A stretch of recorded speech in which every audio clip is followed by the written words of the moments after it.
మాల్దీవులకి ఏ పర్యావరణ సమస్య లేదట, చైనా వాడికి ఏ సమస్య లేదట, భారతదేశంలోని అండమాన్ నికోబార్ ఐలాండ్లో సైన్యం వెళితే అక్కడ ఉన్నటువంటి గిరిజనులు అన్యాయం అయిపోతారట, ఆ తెగలు నాశనం అయిపోతాయట అంటూ ఇప్పటికే దేశ ద్రోహులు పర్యావరణవేత్తల ముసుగులో కోర్టులకు వెళ్ళడానికి రెడీ అవుతున్న ఇష్యూ నిన్ననే మాట్లాడుకున్నాం. అయితే అట్లాంటి వాటిని ఏమీ లెక్క చేయట్లేదు ప్రభుత్వం, నిర్మోహమాటంగా తన కార్యక్రమాలు ప్రారంభిస్తోంది.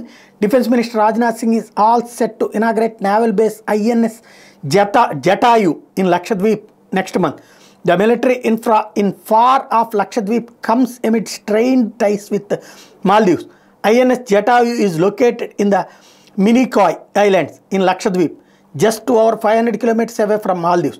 The news of military push in Lakshadweep comes in wake of Prime Minister Narendra Modi's visit to the Union Territory, which created ripples in the neighboring Maldives. మాల్దీవులు మనల్ని వద్దనగానే నరేంద్ర మోడీ చేసింది కేవలం మాల్దీవులకి 500 కిలోమీటర్ల దూరంలోనే ఉన్నటువంటి దీవులలో ఏకంగా టూరిజాన్ని డెవలప్ చేస్తున్నారు, సైనిక స్థావరాల్ని డెవలప్ చేస్తున్నారు, తద్వారా దెబ్బకు దెబ్బ కొట్టబోతున్నారు.